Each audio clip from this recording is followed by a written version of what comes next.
Hey, Cap fans, Rick here. And when Bob and I were originally recording this episode, it went a little long. In fact, it went over 3 hours. So we decided we're going to go ahead and split this up into 2 parts. Today's episode is going to cover Punisher Captain America Blood and Glory Part 1, the first issue, and then come back next episode and we'll finish the story with issues 2 and 3. So that said, we hope you enjoy the show. Hi, this is DG Chichester, and you are listening to the Captain America Comic Book Fans Podcast.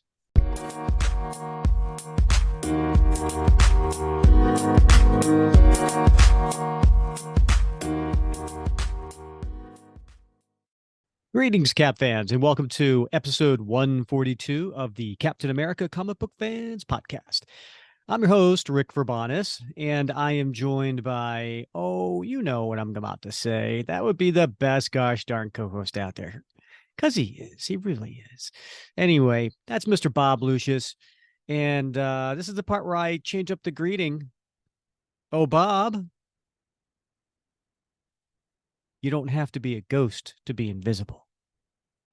Damn it, I know that from somewhere, but I don't know where it is. Is it from the... I feel like it's from the Breakfast Club, but I don't know. Oh, it's not a bad guess, but yeah. No, you would be completely wrong. Not even close. How about another quote? Ready? All right. Sometimes when you believe, you can see them. Ooh. I don't know. I don't know. I want to say it's that Bruce Willis film now with the ghosts. Okay. But that would be, timeline would be off on that one. All right. When someone loves you, it's like having a blanket all around your heart. All right, now you lost me. I don't know. You're killing me, though. All right. Here you go. Ready? All right. Tell me you love me. Well, I love you, Rick. Ditto. Damn it. I feel like it's right there. Oh, could be. But, you know, I'm taking so much in from my ARP magazines that it's forcing other stuff out. It's our love, Molly. Something that nobody could take away. Something they can't break. Oh, damn it. Molly. All right, Rick, you're just going to have to tell me. Ghosts. Oh, yeah. For crying out loud. That's why it seemed familiar. Okay. Yeah, just smacked you in the face, didn't it? Just smacked me in the face. Yeah. Yeah. So why am I quoting Ghost, Bob? Because it came out in the early 90s. Well, that's yeah. I'm not going to deny that it did. It came out in 1990. But there actually might be a reference to the movie Ghost in the story we're covering today. Yeah, so there is. I didn't want to give that surprise away, but you're right. And I was tickled when I saw it, which is why it must have been on my mind. Yeah. I don't think I've seen the movie since I saw the movie originally. Right. Like it has been 30 years since I've seen that movie. Yeah. I remember liking it. You know, I was a young guy in love, very romantic. Right. You know. And it had the Patrick Swayze in it. So yeah. And the Demi Sways. with short hair. That's true. Yeah, I like Demi with short hair. I like her in overalls.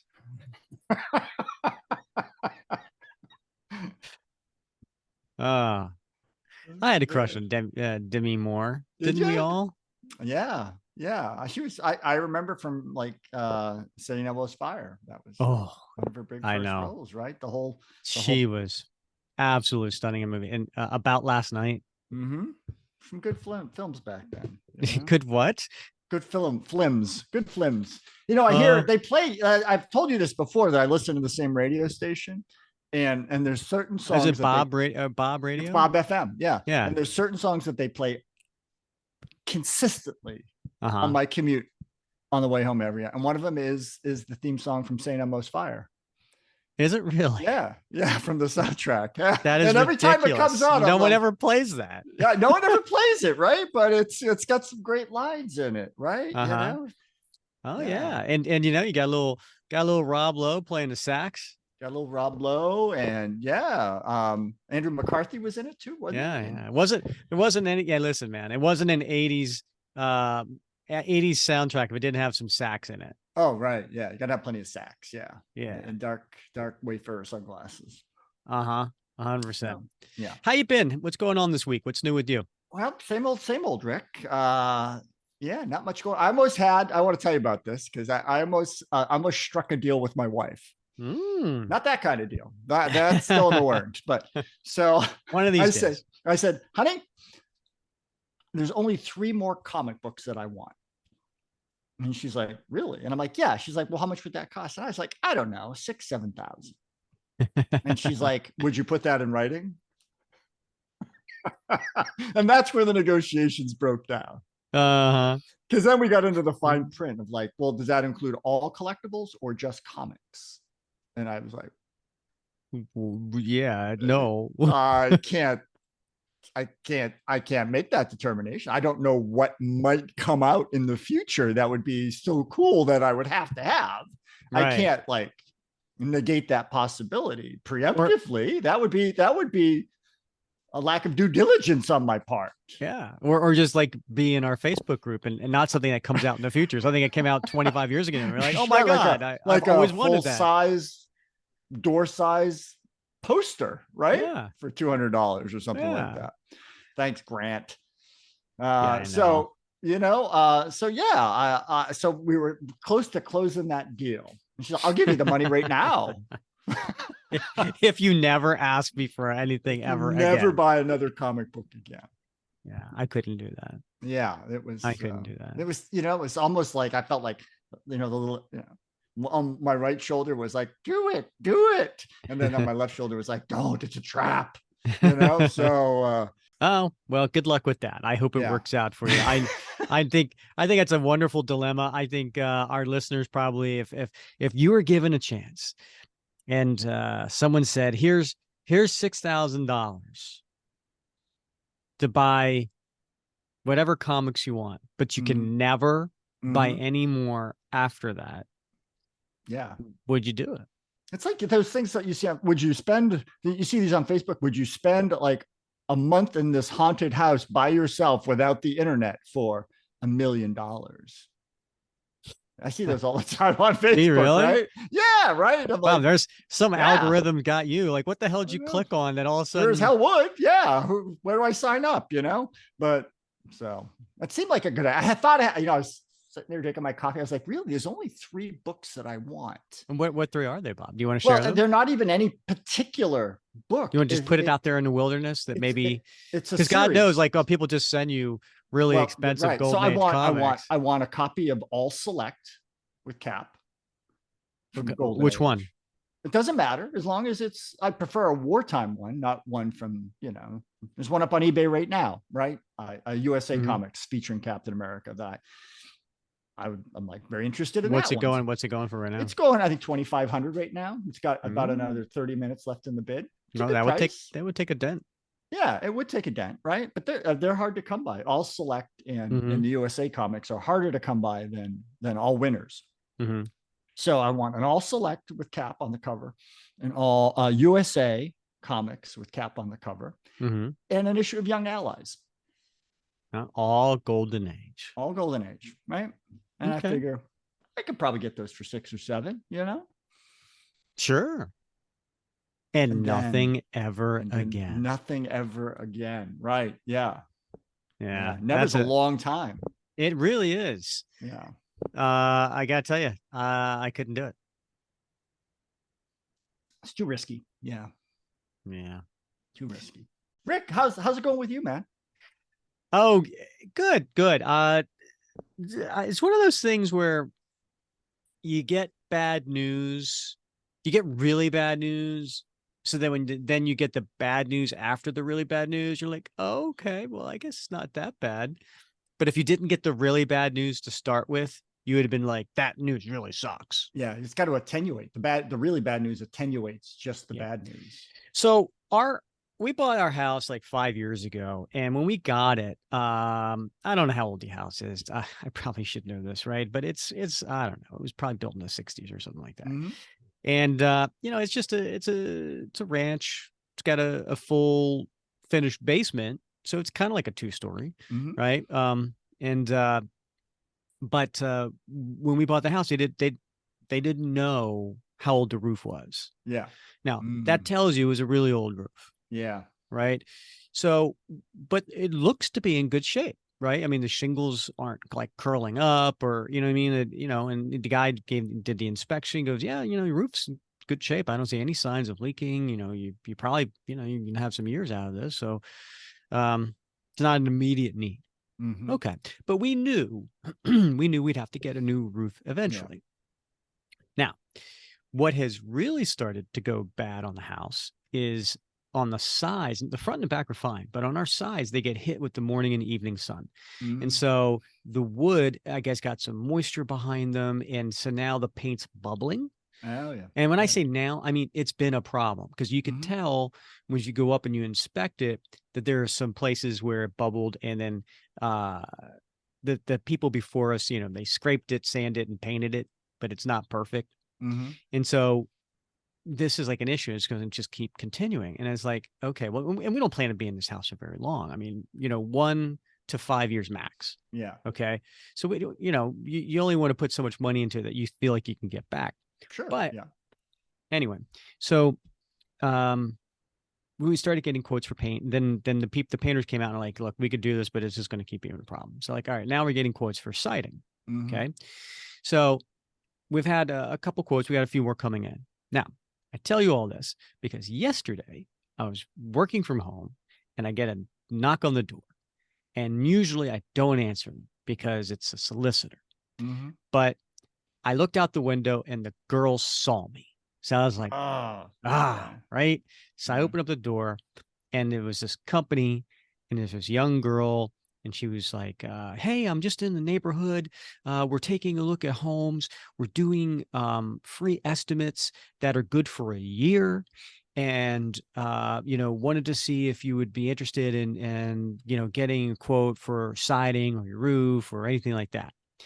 And I was like, you know what? Sure. Like I've had crappy jobs like that. You know what I mean? And I guess I took a little bit of pity, and I was like, okay, you know what? You got me at the right time. Sure.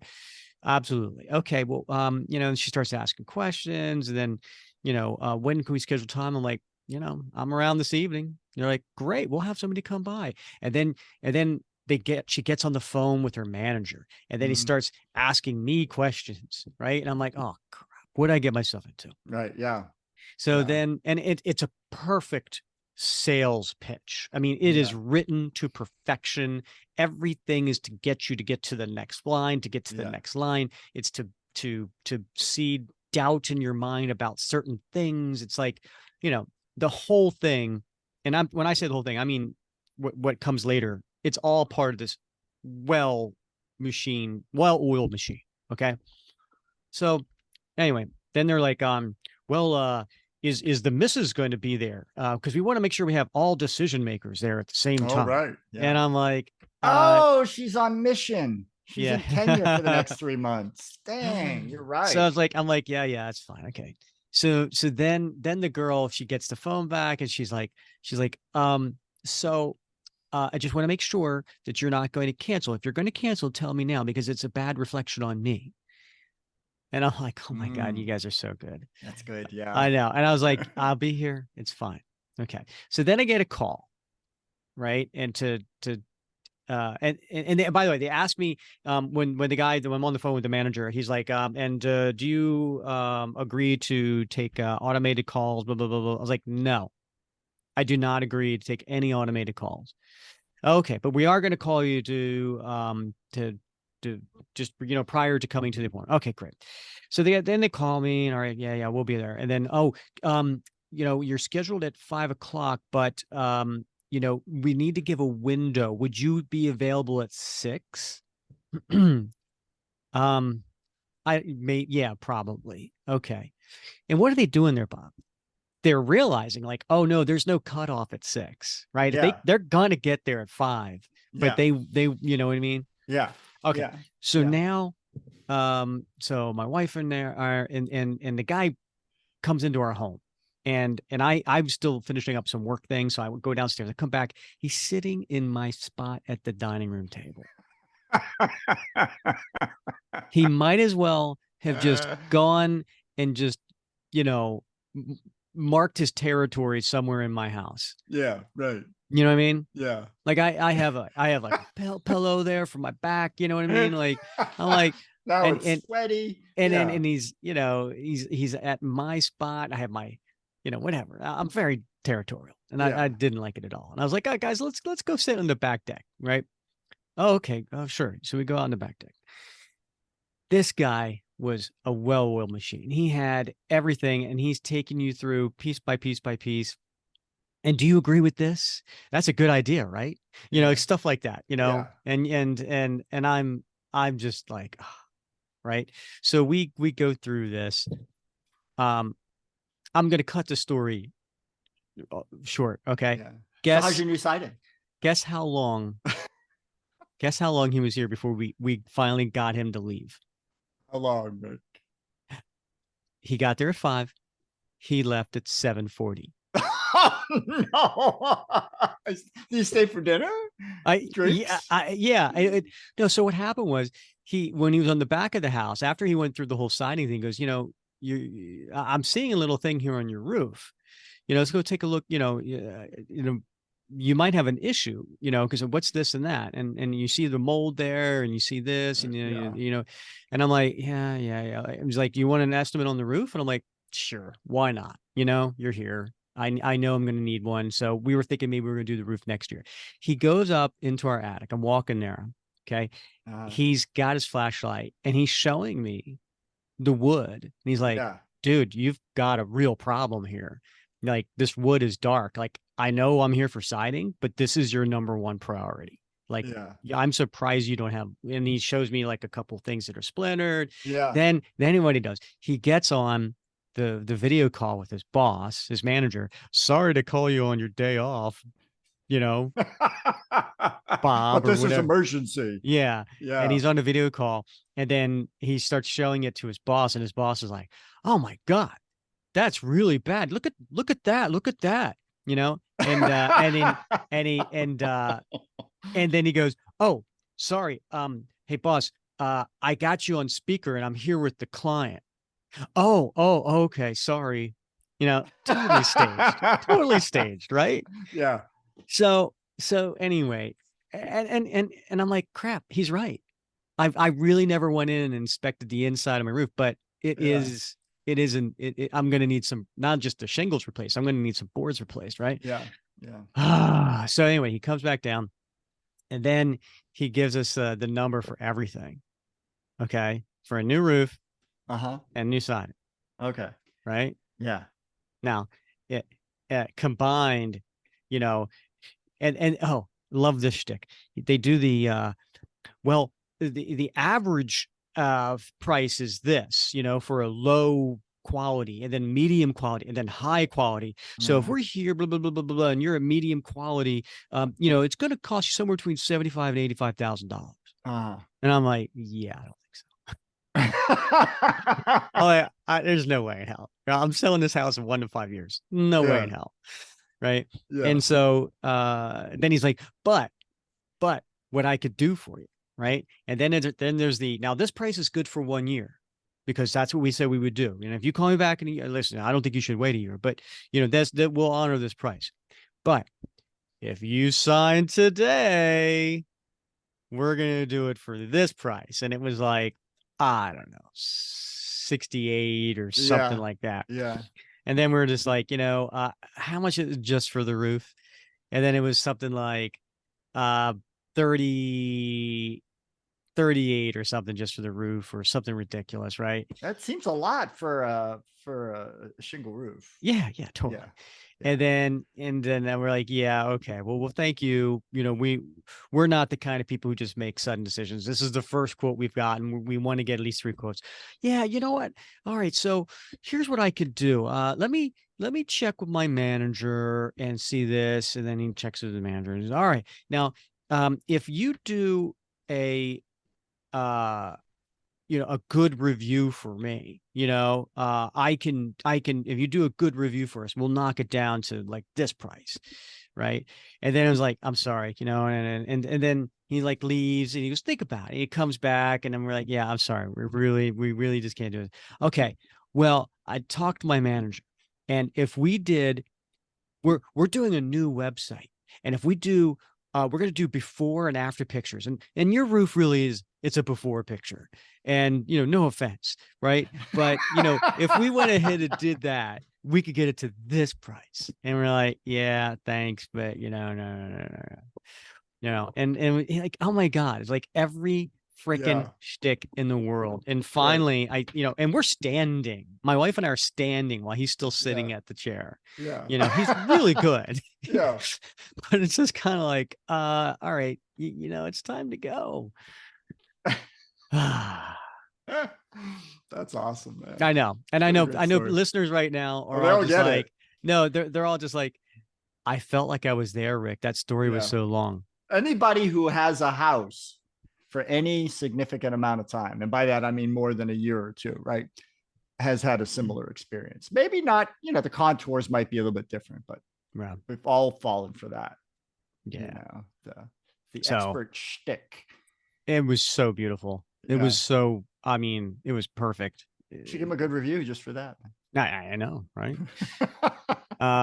Anyway, so if someone comes to your door, and I think it's a nationwide company, right? But if someone comes to your door, and I don't want to give the name of the company, but it rhymes with Richtery.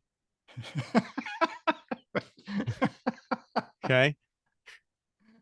If they come to your door and say they want to give you an estimate that's good for a year, run away. Yeah. Or have dinner first, at least. Yeah, exactly. Right. Yeah. Well, that's good. That's good. So Bob's birthdays this week. There's a big one coming up for one of our favorite Captain America creators. Who might that be, Rick? Well, this comes out on June 28th, but yesterday, June 27th, was the birthday for Dan Jurgens. You don't say. No, I just did, Bob. Daring Dan?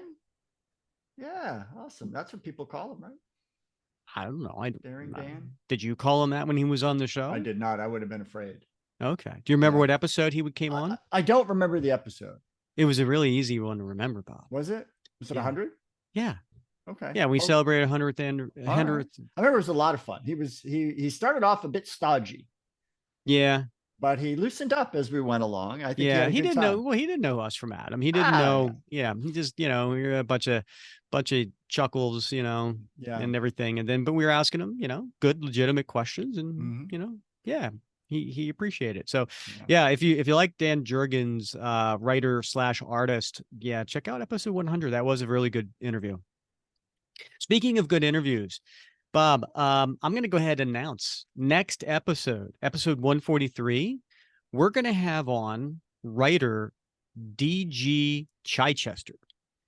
Now, Chichester, he, you might recognize that name, especially if you're reading comics in the 1990s, because he was all over Marvel comics in the 90s. I think he started in maybe the late 80s, something like that. But in the 90s, he was writing long stints for a lot of characters, that included like Nick Fury, Elektra, Night Stalkers, and then he had a really nice 4-year run on Daredevil. And there was this really cool story called Fall of the Kingpin that culminated with issue 300 that he did. That was an amazing story. But for Cap fans, he wrote the story we're covering today, which is the Punisher Captain America Blood and Glory. So we'll have to keep that in mind as we're going through this today. Some questions we want to ask Dan next week. Yeah. Interesting title. I'm not sure I'm excited about Punisher's name coming first. Well, it's funny you should say that, Bob. So Punisher back during this time. So this comic came out. It had a cover date. It was a 3-issue prestige format series. Let's just start there, right? So and these were like 48-page square-bound books. So it would have equivalent to like something like a 6-issue or 7-issue miniseries in today's times, right? So it is pretty bountiful. But back then, issue 1 came out in October of 1992. So it had a release date of August of 1992. Just to give you an idea of how popular Punisher was back then. He had not 1, not 2, but 3 ongoing series at that time. Punisher, the proper series, that was like when this came out around issue 75. Punisher War Journal was hitting close to 50 at that time. And then I think Punisher War Zone was like on issue 8. And then in addition to that, he was just a guest appearance in like everybody's, stories. I mean, just right around the time where this came out, let's see, he was in Quasar. He was in Incredible Hulk. He was in Motormouth. He was in Nomad. He was in Daredevil. In fact, Daredevil, Chichester's run started with issue 292, and he did a nice long run 292 to 309. The first 2 issues of that and the last 2 issues of that, Chichester had Punisher in the pages of Daredevil. So he knows Punisher. And so, I get you that Punisher's name was first, but let's face it, back in early 90s, he was one of the most popular characters, up there with like Wolverine. Right. Yeah. Well, that makes sense, Rick. Thanks for clarifying that. I'm still not happy about it though. It seems like there should be some seniority, Yeah. Yeah. The other thing too, Bob, when we take a look at the covers for these 3 issues, not only is Punisher's name first, but Punisher is in front of Captain America on all 3 covers. Indeed. I don't like it, but I guess I don't have to. That's right. That's usually, I say that a lot at home. Oh, do you? Yeah. Oh, you know what? One more thing before we get to the comic, Bob. Yeah. When was the last time we read a review? Didn't we read one about 2 episodes ago? Well, we got a new one, Bob. I mean, remember, we're giving away the Taco Bell Captain America Special Collector's Edition. Once we get to 3 reviews since we started the contest, one person of those 3 is going to win this comic. So we got our second one, Bob. Shall I read it? I wish you would. All right. Well, it's a 5-star, and it is from Walter in Tucson.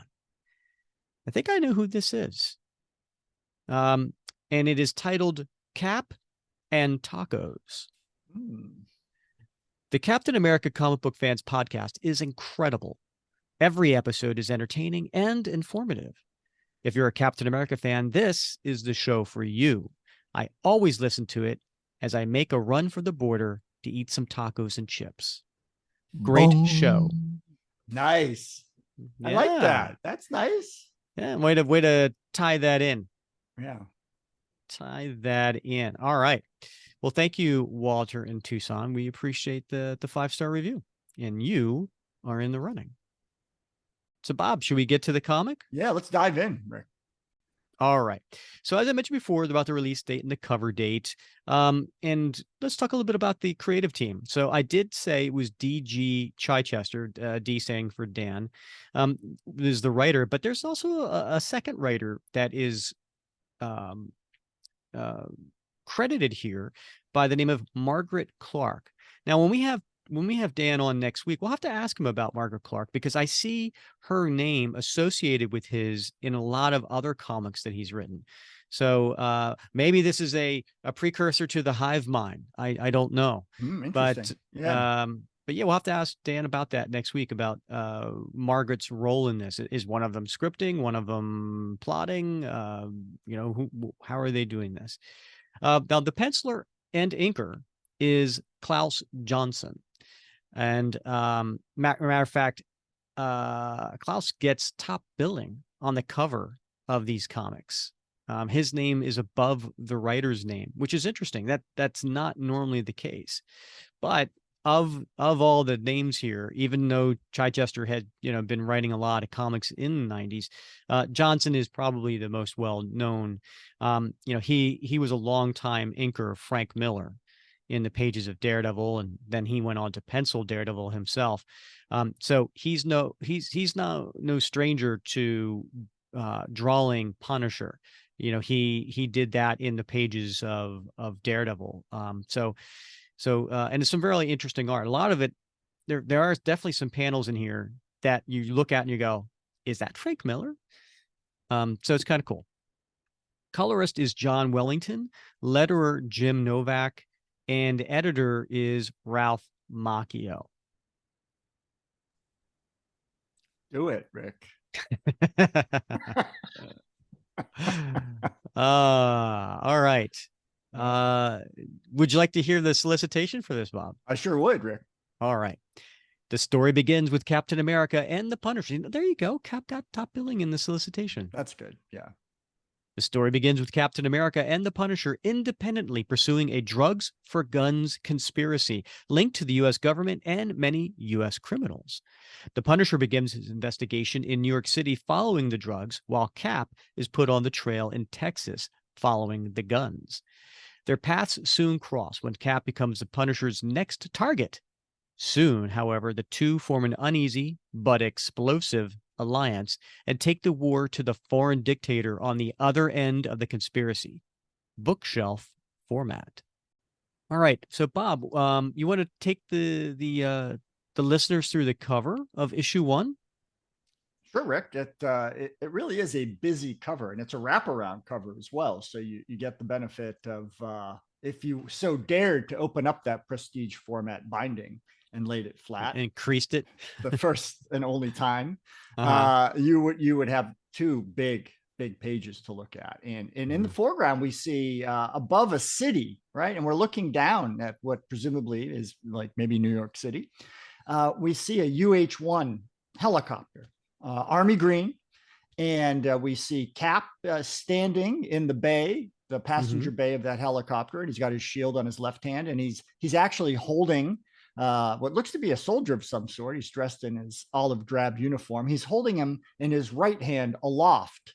And then in the foreground, we see the Punisher. And the Punisher's got 1 foot in the bay and 1 foot on a landing skid. And in his right hand, he's got a Colt 45 pistol. In his left hand, he's got an Uzi. And there's a guy who apparently just pissed off the Punisher because he is falling out of the helicopter and down into the city. And we see some other soldiers in the bay. One of them is clearly no longer functional. And a couple others we see just in the shadows. So there seems to be some sort of struggle going on here in the helicopter, and Cap and Punisher are working together, but we don't know what's going on here. Indeed. And it's a very, they're high up, right? There's I mean, the skyscrapers look small. So it is, it's a little scary from that perspective. The logo up at the top, as we said before, it does say Punisher, Captain America, and then underneath that in a cursive, it says Blood and Glory in red. But in between Punisher and Captain America is a new logo, and it's Captain America's shield, but instead of the star in the center of the shield, it's the Punisher's skull logo. That's unsettling. It is. Bob, do you want to read the back of the book? So our listeners, in case they're like, oh, tell me about it. Oh, sure, I'd love to. At the highest levels of the US government, a conspiracy is conceived of international scope and monstrous intent. Like an awful, enlarging web, its strands reach from the corridors of power to the small Central American country of Medusa. Caught as well in the spreading net, vigilante Frank Castle, the Punisher, and Captain America, living legend of World War II. As the plan moves inexorably forth, these two larger-than-life figures will be cunningly manipulated into deadly conflict with each other, a struggle whose outcome may prove fatal to one or both. Blood and glory is the secret wrapped in the enigma, within whose labyrinthine depths rests the very future of the Republic. Dun, dun, dun. That sounds intriguing. Yeah. So we cut to the opening splash page, and it is a picture of the Capitol, U.S. Capitol, and it is looming large over looks like a really run-down inner city ghetto area. The sky is painted red and leaves a red hint on everything below, and it looks like, homeless people kind of are going through trash cans looking for something to eat. And Bob, what's the title of the story? We the People. Yes, and right underneath that is a quote: "Diplomacy is the art of saying nice doggy until you can find a rock." Will Rogers. Interesting. So because this is such a long story, I'm not going to go through it panel by panel. I'm not going to voice everybody. I'm going to basically describe what's going on. I'll voice some people because it'll make sense. You need to hear some of the dialogue. But there's also, it's written in a way kind of like Punisher War Journal, where you see the inner monologue of the main characters, Captain America and Punisher. And so I will read those as well in character so that you can kind of get a feel for this. So that was the opening splash page, but now we are looking at the action starts, right? There's 4 panels. We're basically in a harbor, and there's a warehouse. It's late at night, the sun is setting, and you see a group of soldiers, and they are coming up in the cargo area, hiding, coming up towards that warehouse to see what's going on. And essentially we're introduced to this crew. And so right now you've got Colonel Kaylee, and these are all first appearances, right? Like, these characters have not been in comics before. So Colonel Max Kaylee is leading it. Then you have Lieutenant Maliv, you have Theopolis, you have Kane, Cain, and then Kane, Kane, and then Warden. And this is the Defense Intelligence Agency, as they're later revealed as, right? So they are coming up, and they don't look like I don't know, I wouldn't say they pass the GQ look, Bob. They look a little rough. They do, Rick. And yeah, it's what you would expect to see in a late 1980s, early 1990s movie of special ops. Yes. Yeah. So they are getting out their binoculars and they're looking onto what's going on in the warehouse. So the next page, we cut to what's going on in the warehouse, and it is an arms deal, right? And it's basically drugs for weapons. And we have 2 guys there, kind of dressed in suits, going over the weapons to looks like these 2 Hispanic men who are paying with looks like drugs. And then we cut to the inner monologue of Captain America. When it's in my hand, It doesn't weigh a thing. It moves with my arm, another part of me. They try to teach me different, of course, back in what passed for basic, that it was just physics, geometry, force times angle equals distance something. But the muscles they gave me knew better. I knew better. I knew that all that had to be done was let it fly, to be part of the war, the fight for the right and the just. That first war and everyone since. And then so in the background, we see Cap's shield coming in and at a angle, right? Like a frisbee will take, up in the air, and it comes crashing in through a window and knocks all four of the gentlemen down when the weapons go flying. And the next page is a huge splash page of Captain America standing there. But before that, there's a couple of small panels, and you see the shield ricocheting and coming back into Cap's hand. And there's light shining from behind Steve Rogers. Soaring straight and strong, it's fought by my side through so many battles, so many ever faithful. Gentlemen, I have reason to believe that the business you're transacting is of an illegal nature. If I'm wrong in my assumption, please accept my apologies in advance. But if I am right, then the government of the United States of America duly empowers me to bring down on your heads more trouble than you ever knew existed. A soldier needs his allies wherever he can find them. I guess he's referring to his shield as his ally. Yeah. So we cut to the next page, and they're picking themselves up off the floor, and the two different groups, and the two Hispanic guys grab the weapons and start firing on Cap. And so they're firing machine guns, and Cap's like, I guess that answers my question. So he runs, and he puts his shield up. And then one of the guys goes into the crate, and he's looking for something larger, he says. And he goes and it looks like he found like a bazooka. And then cut to the next page, and outside it's that group, that military black ops group that we were introduced. And so they hear the gunfire, and they start rolling in.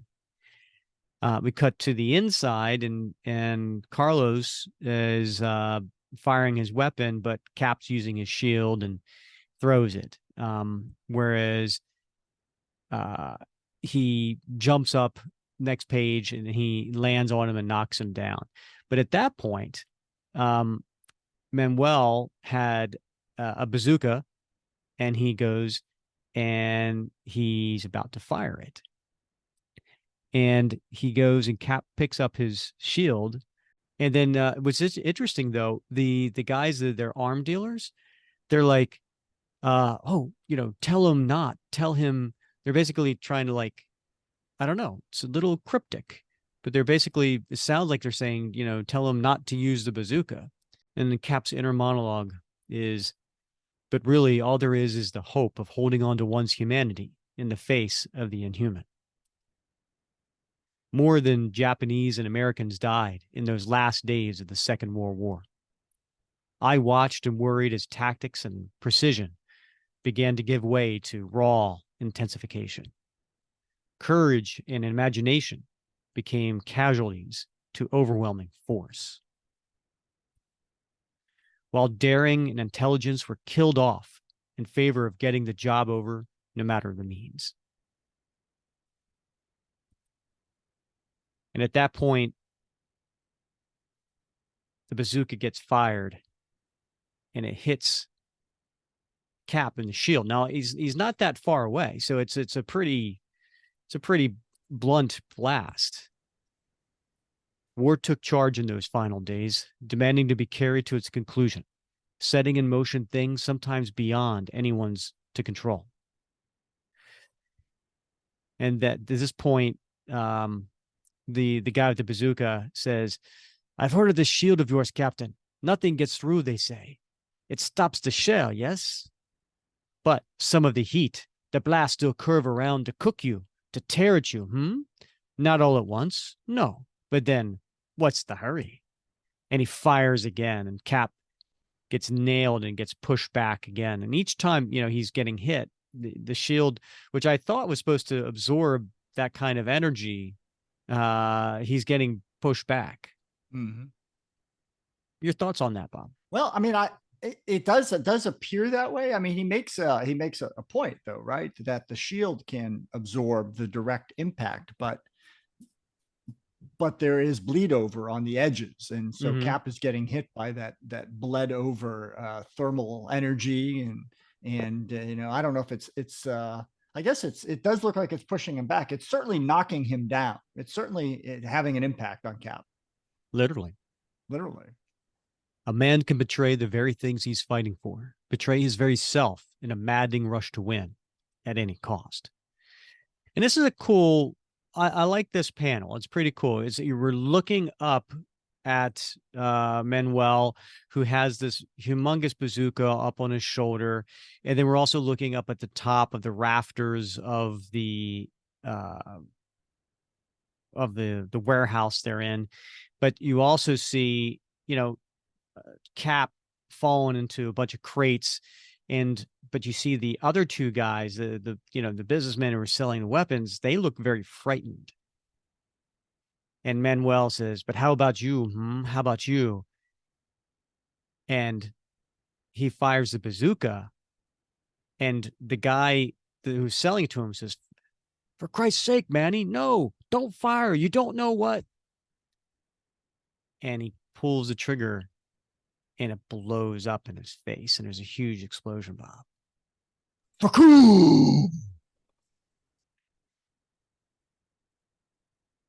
And Cap's inner monologue.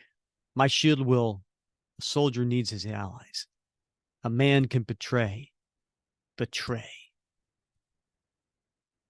And then so the one guy is picking up the other businessman, and he's pulling him away. Slick, get up. He's coming.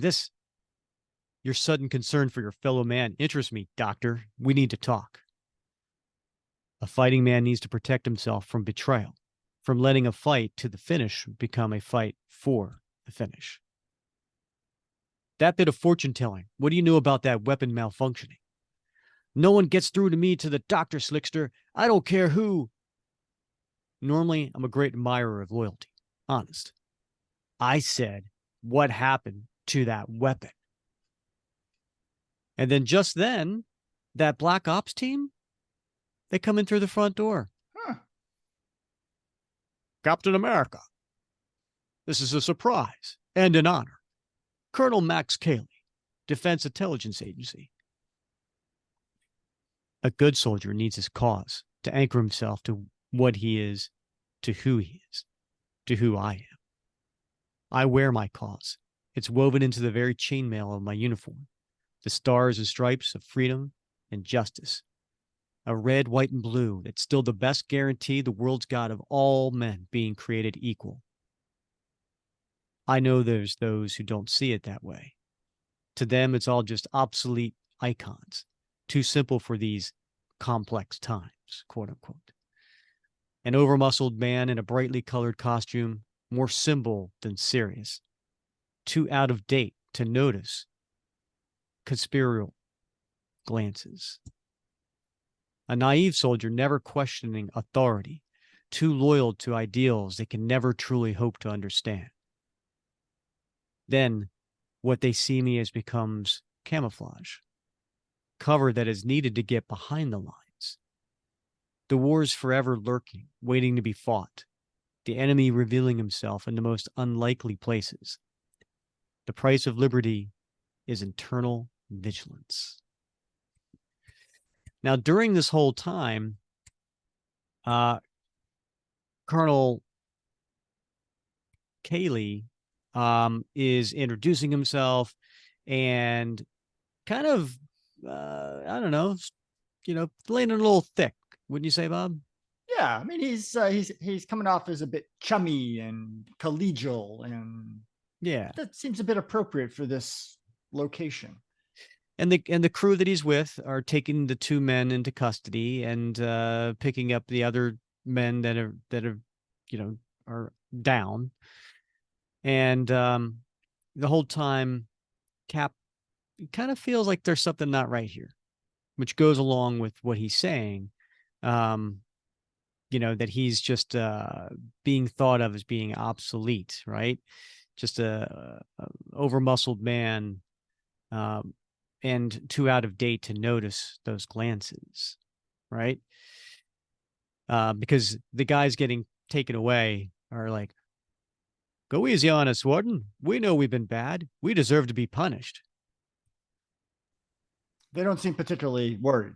No, they really don't. And then the colonel says, you've been a great help to us in this, Captain. Let us try and return the favor of taking care of the cleanup. It's very kind, Colonel, but there were still some things really, Captain, you've already done all the hard work. I insist. Well, I don't want to argue with you. I'll have DIA forward you a full report. That would be swell, Colonel Keeley. So then we cut to some TV screens, and we're seeing I guess a crowd that is being talked to from a stage by some sort of leader. His name, and we hear a voiceover from a newscaster. His is a name that strikes instant terror, according to Time magazine. Medellin leader General Miguel Alfredo Navatilas, once a close friend of U.S. administration, Navatilas has fallen into recent disfavor, coming under fire for his strong-arm tactics and reputed links to drug trafficking. Navatilas seemingly thrives on his bad boy reputation, bringing his own election into question with statements such as, "It's not who wins that counts, it's who counts that wins." Seen here, he obligatorily removes his cap so that an interviewer might inspect the general's scalp for the number 666. What does that stand for, Bob? 666. That's the sign of the Antichrist, Rick. Yeah, mark of the beast. Mm. Navatilas, demon dictator? We'll take a closer look when A Current Affair returns after these.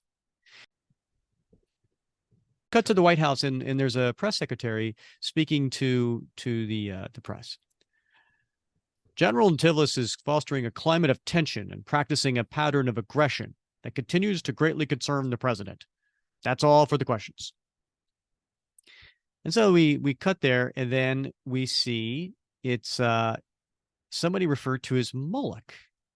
And he's how would you describe him, Bob? Well, he's a hefty guy.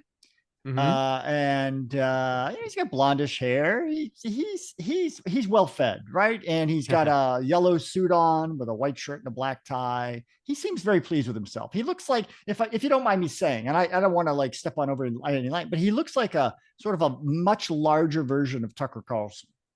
Okay, yeah, but he's definitely a politician of some sort. Yeah, he's got the wavy hair and sort of the well fed look.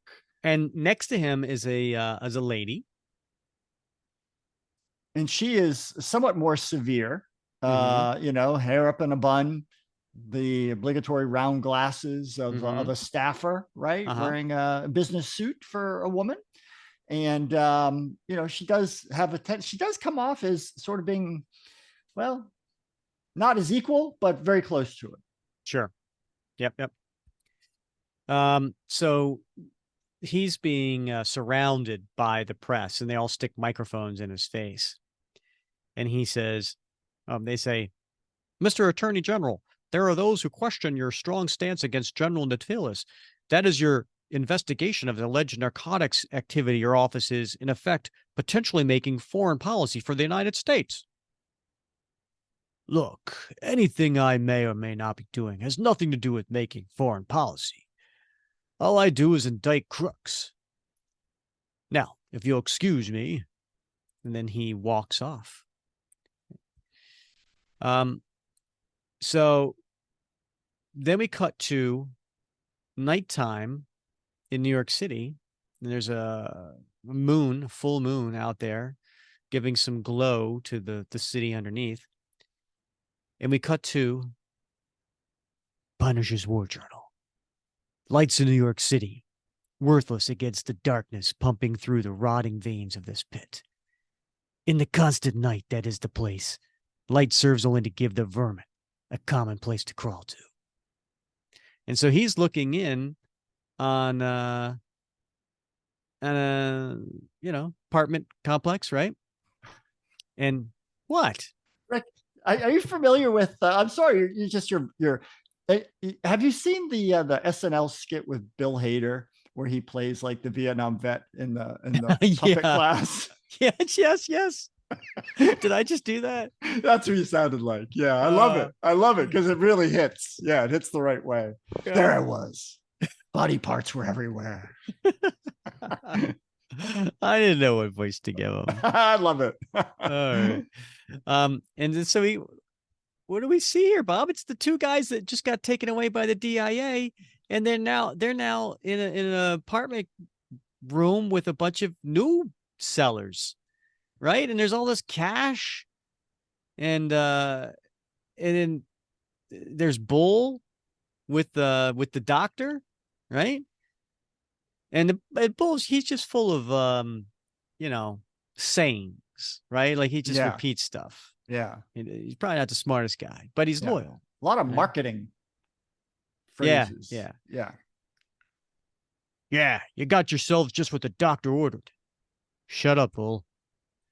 And then so there's all this money being transferred, and then there's a really strong looking briefcase, or Bob would say an attaché case, and piles of money in there. But look, Bob, in the bag, looks like there's a lot of drugs there. Oh, I thought it was hard candy. Oh, no. Those are drugs, Bob. Drugs. Okay. All right. Yeah. And it's cocaine, right? And one guy goes, "Oh yeah, coke it is." And then Bull's like, "The real thing. Coke's the one. Have some and a smile." The pause that, "Shut up, Bull." And then we cut back to the Punisher's War Journal. Took a Cinderella liberty. Went to a movie. Ghost. People in the audience seemed to like it. Not me. Some BS about life after death. It didn't make any sense. Guy gets killed, still comes back to tell who he left behind how much he loves them. My family was murdered too. They never came back. It doesn't make any sense. Warm night. And then he sets off an explosion underneath where they were, and they all go, crashing, right? And it's a loud explosion, Bob. Blood flows freely through the veins. Saliva protects breath, keeps the breathing light and swift. No obstruction to blood or breath circulation. Best time for shooting or stabbing. And so they're all in chaos, right? Looks like one of them is down, the woman, and then they're helping the other two guys left are helping each other up. And there's fire all around. When the laws on the books fail to hold the line, the enemy must be attacked with the law of the street. It's not a soldier's job to put the enemy out of action. It's to destroy him completely. Now, Bob, you're shaking your head here. Like, you got a little something you want to say? I don't agree with that. Actually, it's actually far more effective as a delaying technique for the enemy to wound the enemy, to make them, incapable of carrying the action forward, but drawing more resources from the opposing side to care for their wounded. Just saying. Is that the soldier's job? That's the soldier's job. It's not to kill, right? It's to wound. It's to prevent the enemy from being able to carry out its will. Ah. Kill without joy. Civilians don't see the war for what it is. They see what a soldier has to do is no different, no better than the enemy. But those who see the world so black and white never stop to think. It's a gray light that finally reaches the floor of the jungle. And so at this point, the Punisher shows up. This is the first time we're seeing him, and it's a full page splash of him standing there. What kind of gun is that, Bob? It looks like it could be like an M49, with a grenade launcher on the barrel. Yeah, M40, M48, M49, whatever it takes. Yeah. Yeah, whatever it takes, man. But what's interesting though, this is the same reveal that Captain America got, right? When Captain America first showed up, it was a full page splash in the same thing where he's just kind of standing there. We're nothing alike, me and the enemy. Yes, we both deal in death, but they sell theirs. I give it away. Wartime strategy follows 3 principles. Start the bleeding, stop the breathing, promote established shock. Is that true, Bob? I don't even know what that means. Okay. So he's just the first 2, but I don't know what that last one. Established shock? Yeah, I don't know. What a little shock and all. I don't know why you'd have to use establish. Why can't you just say promote shock? Shock and awe. I don't know. So he's just firing away, and then he's being fired back on. But his gun seems to be bigger and makes a lot more noise. Frontal. Oh, you want to do it? Go ahead. No, I don't want to do it. I thought you were waiting for me. No, just do it. Oh, really? Okay. Yeah. All right. Yeah. See, I was gonna go with the Buddha, Buddha, Buddha, Buddha, Buddha, because that's more like a literal translation there. That's nice. I like that. Yeah. Okay. Frontal assault, designed to blow smoke. Diversionary tactic, to send the enemy back to the wire. So they're retreating, and then they're going to a staircase, and at the bottom of the staircase are a bunch of pikes. Is that what they call them? Right? Yeah. I mean, they're shards, right? But yeah, they're essentially pikes, right? Yeah. And which is weird because it's kind of like, aren't they spikes, but just without the letter S in front of them? Like, yeah, well, it's more like it's I'm sure you know this, but like in Vietnam, the thing was the punji sticks. Yeah. Right. The bamboo carved into so. Oh, I think that's harkening back to that. That's horrible. It's just horrible stuff. Anyway, so one of the guys firing, and he trips over the wire that Punisher put there to make him fall into the pikes, and they go through his body. It's not pleasant. So Bull and the doctor are still running away. Instead, they're going to the roof, which is Punisher expected. The others head for the roof. Took out the fire escape before I blew the charges. Only way down now is my way. So they're up on the roof. It's nighttime. And Doc says to Bull, I got to call for a pickup. They got to come get me. You just need to hold them off. And at that point, the Punisher starts firing his weapon outside of the door, and they scatter. And Bull, he's not going down without a fight. He grabs a chain, and when the Punisher kicks open the demolished door and comes through, the guy starts swinging the chain over his head. No one gets through me to the doctor, Slickster. I don't care who. The one with the silver case has got something planned, using the big one for cover. And the guy throws the chain, and it goes onto Punisher's big gun, and then he pulls it away. Spent just too long on recon. Gave Silver Case the opportunity to fall back. Big one the chance to make his move. That wasn't nice. Oh, look at this. Missed manners from the guy who just blew up half the building. And so Doctor's making a phone call. That's a pretty big phone. That is one of those big, like cell phones that come with the big pouch it goes into, right? Yeah. Huge battery and It's not a cordless phone. No, it's not. He's armed for infighting. Me too. Flesh and blood, tooth and nail. And rage, cold fury, ever faithful by my side since my wife and kids. Rage, the perfect weapon, the soldier's ally.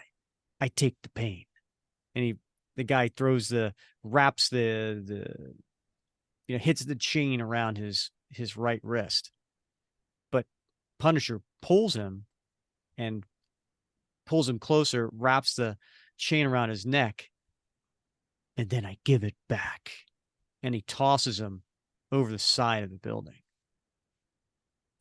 And at that point, a helicopter comes in. That's when I hear it. The roaring drone coming down from the heavens, speaking of hell, screaming of every hot LZ back in the knob. LZ, Bob, what's that? That's a landing zone, Rick. Yeah. And it is. What kind of helicopter is that, Bob? I mean, that's military grade. Yeah, it's a UH-1. It's a UH-1. So, standard medium range troop transport, Got there pretty fast. It did. It must have been close by, standing by. Mm-hmm.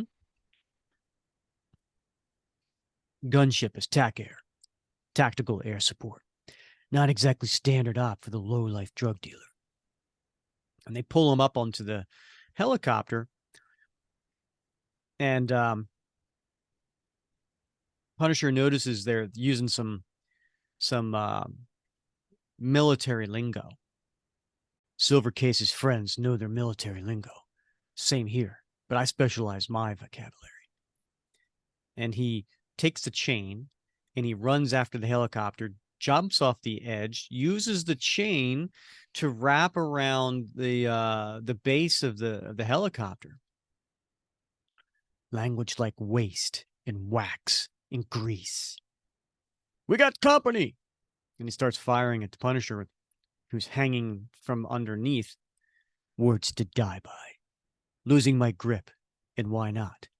Let it go, let it end, and maybe see those faces again. Maria, Frank Jr., little Christy. Maybe. No, not when we left so many things hanging because of that other fight in the Asian jungle. So many used and abused by the powers they betrayed.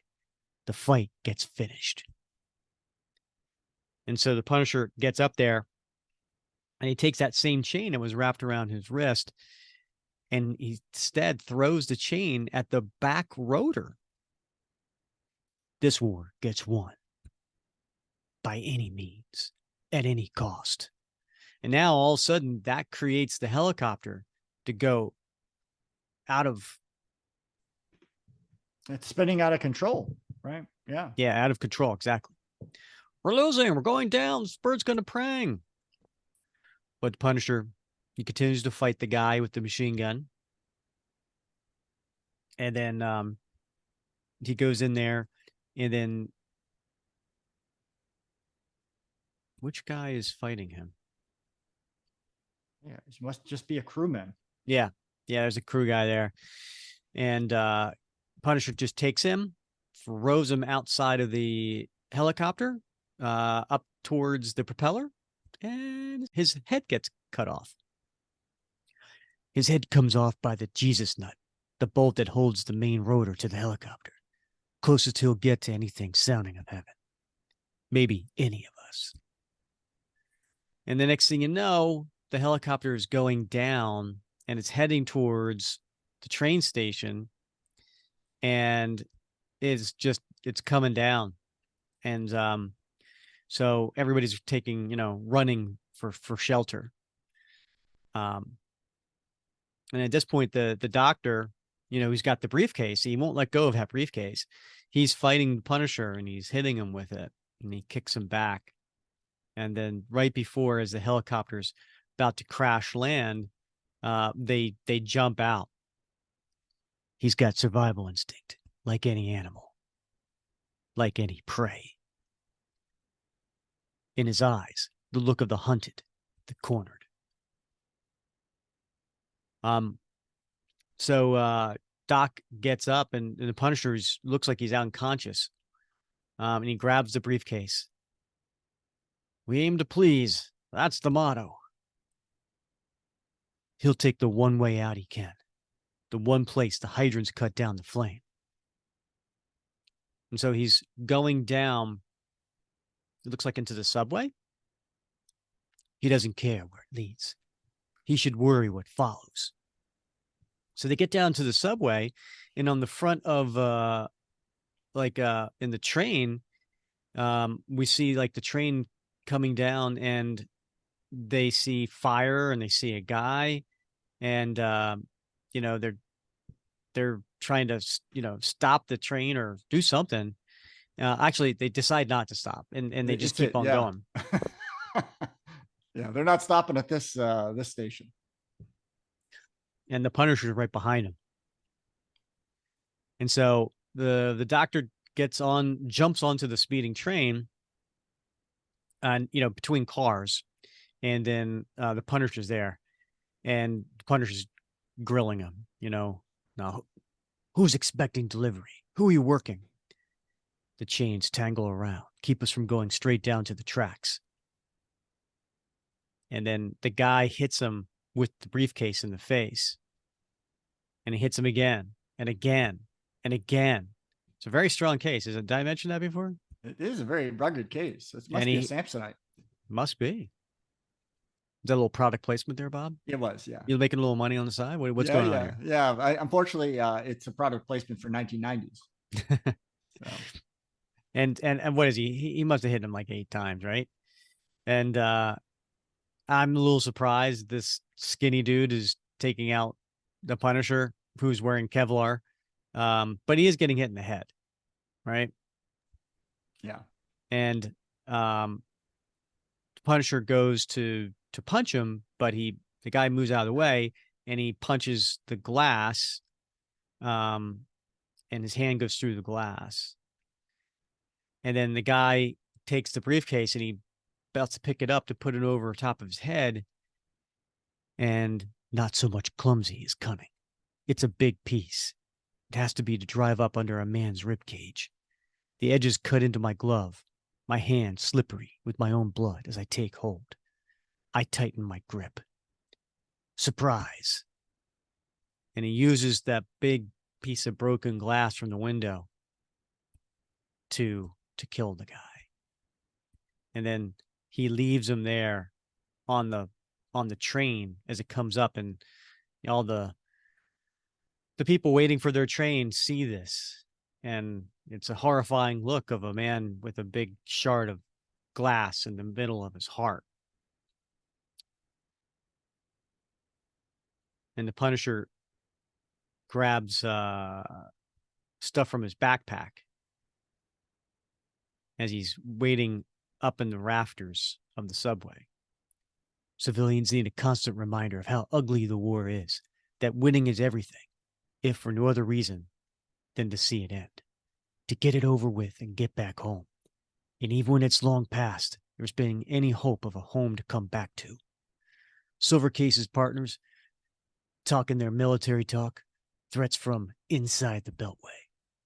Insider slang for the power base in Washington, District of Columbia. Thinks that's the stink of corruption coming down off it all. I'll follow it up. No matter where it leads, no matter who, no matter how high. So then we cut to, what is that, Bob? Is that the White House? I don't think that's the White. I could be the White House, I guess. I don't. It doesn't. It looks like it would be a government building of some sort, but in this case, I don't think it is. Yeah, and then who do we see there? The guy from the TV before, which is the general, General Navatalas. Navatalis. Navatalis, yeah. Navatalis. And he's now talking with that woman we saw before with the district attorney. Right. Her name was like, what, Stone, something like that? Yeah, Miss Stone. Yeah. And so the two of them are talking, and she's just typing away, and it appears to be her office, and they are kind of going through the fact that, he's perceived as a bad guy, and that, he needs the U.S. Public relations machine to kind of overcome that. And she says, "We'll fill our end of the bargain, General, but there's still the matter of your more radical neighbors. Our conservative constituency would like to see some changes. Insurrection, coup d'etat, war, all these things cost money, Miss Stone. There have been unfortunate delays in the Texas and New York channels, but the system is now back in place. We continue to appropriate for redistribution narcotics seized during U.S. law enforcement operations. Capital revenues generated then being made available as institutional cooperation for use in your arms purchasing. Appropriate for steal, redistribution for sell, institutional cooperation for payoff, drugs to money to weapons. Ah, the language of the Project Democracy. You know what they say, Miss Stone. Democracy has a female name. Everyone wants to flirt with her. Flirt with democracy, General, not with me." You left your briefcase. No, is parati for you. Another token of the seriousness of our intentions to do business in Venezuela. Ah, of course. I suppose I should be more careful. Until your lobbyists are finished with me, I still have those enemies. This could have been a bomb. Pray God it doesn't turn into one. So now we cut to, I don't know what place this is, Bob. This is the Smithsonian. Is it? It is. Okay. You know what they say about the call of Smithsonian, don't you? I don't, Rick. What do they call it? The nation's attic. Still room for an old war relic like yourself. You're too kind, Ernie. So who's Ernest Braun? He's a scientist at the Smithsonian. So Cap, he picked up this piece of metal that came off the fragment of the blown up bazooka when no one was looking. And so he brought it to this guy who is checking it out. And I'll cut to the chase. He basically, after doing some looking at it, he sees that there's serious metal fatigue, and that it was built to look like to purposely break, right? There are small cracks that would turn into a complete fracture. And so, and he says, look, a person would have to put a lot of effort to do this, somebody who enjoys their work. So Cap gets the information he needs. Okay. He understands. So now that kind of explains what happened in the beginning, right? The bazooka fired twice, but the third time it blew up in the guy's face. So it looks like these arms that are being sold are defective, right? Because you don't want to give to your potential enemy really good arms, right? You want to give them something that just works enough, and then they would be defective. Something that can be test fired. Right. Right. So we cut to another warehouse where things are getting filed away, and Captain America comes into the warehouse, and he reaches out to the guy in charge. Excuse the interruption, but I'm looking for Supervisor Royko. I'm Royko, and you're, oh boy, Captain America. I'm after a cache of arms seized a few days back in AIF related raid. I was told they've been put into storage here for pending indictments. Captain, well, sir, dope dealers, Lamborghinis, and Arks of the Covenant we got, but that weapon bust signed out right after it was signed in. Department of Defense, fella, a Colonel Cayley. Bob, I like that.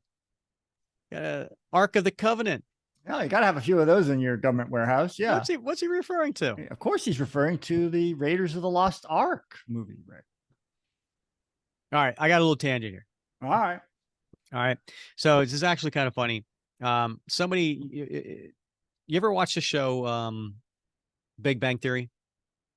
I have not. Oh, you're missing some funny. I mean, because it's about comic geeks. So, I mean, they're scientists and very, very smart, but familiar. Yeah. Okay. Sheldon, yeah. Anyway, there's yeah. one scene where they're talking about Raiders of the Lost Ark. So Sheldon, who is like the one who's the most, he's got I've watched Young Sheldon. Okay. So he's got some issues dealing with people. He's, it's not his natural ability, right? So he's got a girlfriend, and they were sitting on the couch, and they just got done watching Raiders of the Lost Ark, and he says, well, tell me what you thought. And she's like, well, the I enjoyed it, other than like, the one huge plot point, issue. He's like, there are no plot issues. And she's like, well, yeah, other than the fact that Indiana Jones didn't need to be in the movie for everything to turn out the way it did. He's like, no, you don't understand. He went and he did it. And she's like, and then she just kind of explains it. Yeah. And she's like, no, like, if he didn't find it first, they would have found it. Yeah. And then they would have opened up the Ark, and everything that happened when they opened up the Ark would have happened. Right.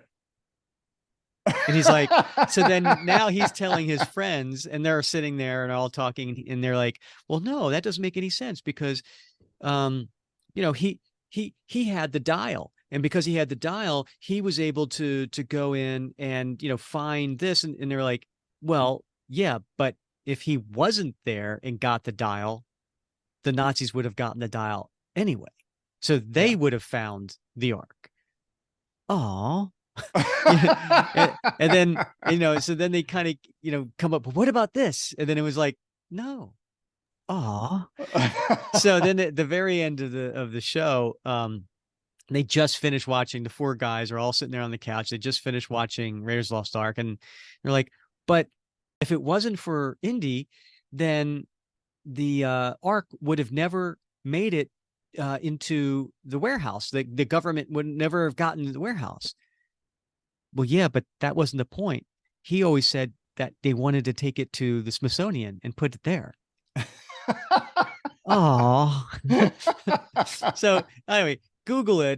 Just Google Indiana Jones and Big Bang Theory, and they basically took like just the Indiana Jones clips from the entire show and like strung them all together. It was actually kind of funny. I'll have to check it out.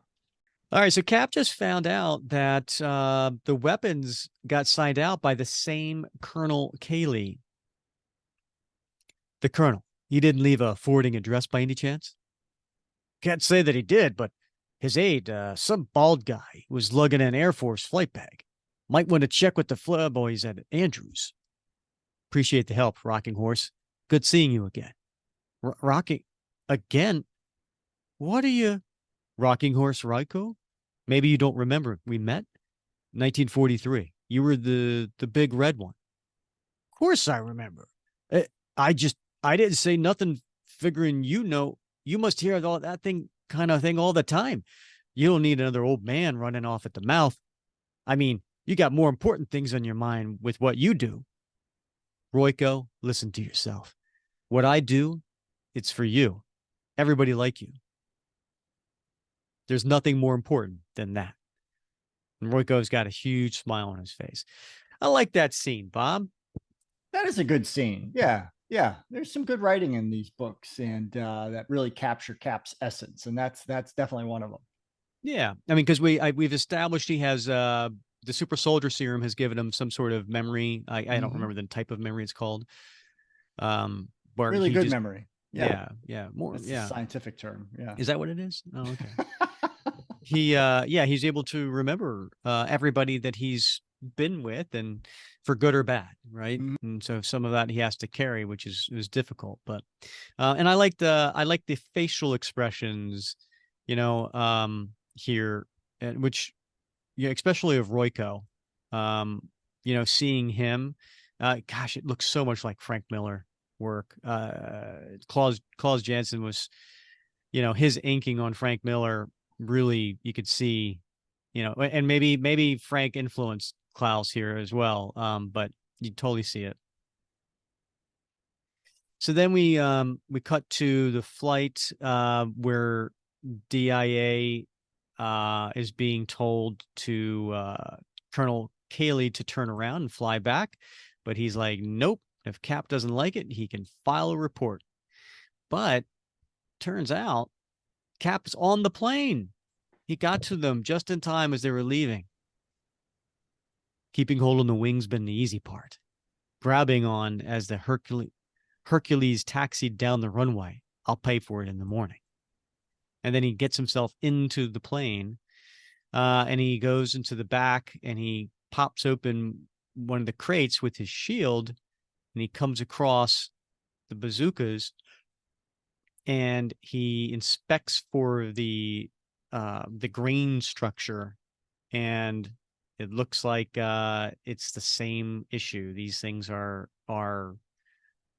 basically going to do the same problem. They're going to, after a couple fires, they're going to misfire.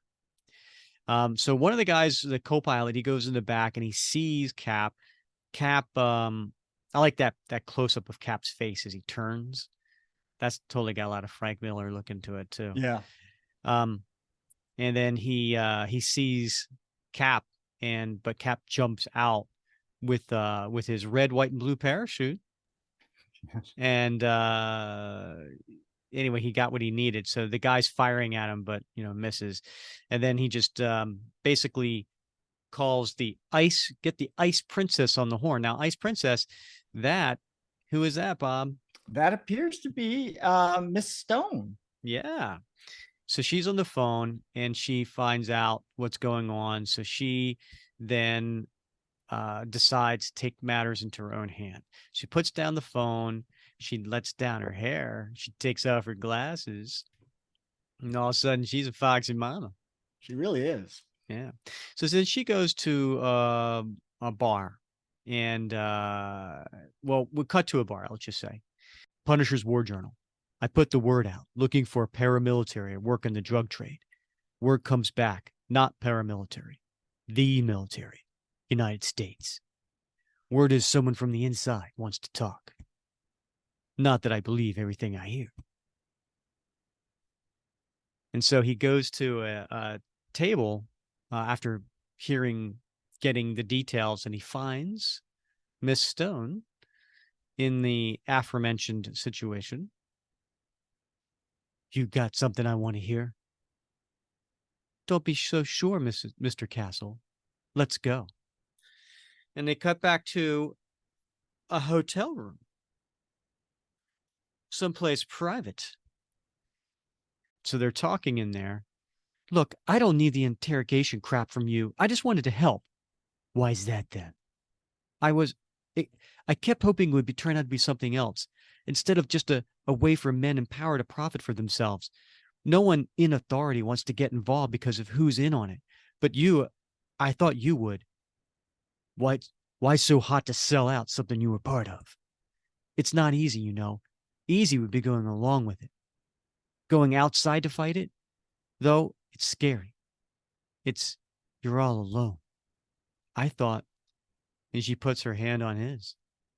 Maria, she's not like you. You're pure, and with her, it wouldn't be betrayal. With her, it'd be okay. And then all of a sudden, busting down the door, there's a guy with a pistol, and Cap, and the Punisher makes short work of him, and basically kills him. And then at that point, he yells at the woman. All right, give. I want the name at the top. No, what happened to that paranoia? You don't trust me, remember? I should never have thought I could turn on them. Maybe if I go back, explain it, I didn't mean it. Maybe they'll let me live. You can't. You don't understand. You don't fight people like this. It's too high up. It goes too high up. No matter where it goes, no one escapes. God, no matter where it leads, and she hands him a folder. No matter who, and he opens up the folder. Who does he see in the folder, Bob? Oh my God, it's Captain America. It's a picture of Cap. No matter how high. So now we cut to the Capitol building, and we see the scientist that was from the Smithsonian walking out with the Captain America, coming down the steps at night, and they're talking, and he's basically saying to Cap, those weapons will fail on the battlefield, right? And there must be some sort of conspiracy. And then we cut to Miss Stone. She's on the phone. She's playing all angles. But essentially, she's positioned Punisher to go after Cap for her. And there he is. He's on top of a building with his, what kind of weapon is that one, Bob? I don't know. It's some sort of very large, looks like a 50 caliber sniper rifle. Yep. They came home. They came home from the Second World War to parades and open arms. I stepped down off the plane from Nam. A woman threw blood in my face and called me a baby killer. A call to duty turned to damnation. The flag we'd gone to fight for, soiled with betrayal by politicians playing power games. The flag, soiled with betrayal. A symbol, thankless for honor, awarded, grown, bloated on self-interest and greed. A symbol, hollow now, there only to hide behind. And this whole time, he's got his scope on Captain America on the steps, right on Cap's chest on the star. The war in the jungle, we could never get to the rod at the top. The war on crime, it gets cut out at the root. Treachery, corruption, all demanding to be, Jesus, what am I doing? And then he puts his rifle up in the air, but I guess sets off a reflection that Cap's trained eyes saw. Whatever is necessary to end it as quickly as possible. End it, come home, end the war before the next one starts. And Cap pushes down the scientist and tells him to get down, engage the enemy, start the bleeding, stop the breathing. And then we cut to Cap's inner monologue. When it's in my hand, it doesn't weigh a thing. It moves with my arm, another part of me. Slipping from my hand, feeling like it weighs a ton. Moves against my arm, apart from me. And then a soldier needs his allies. A soldier needs. And essentially we see in this huge splash page of Cap, he first got shot in the shoulder, and then now he's getting shot in the chest. And then the shield drops to the stairs, and on it, you can see in the middle of the star a red bullet hole and blood dripping from it. Next, eternal vigilance.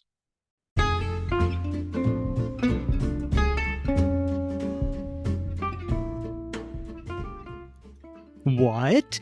The Punisher shot Cap? How's that for a cliffhanger? All right, Cap fans, make sure you come back next episode, 143, where we will finish this story, Punisher Captain America Blood and Glory, with issues 2 and 3. See you then.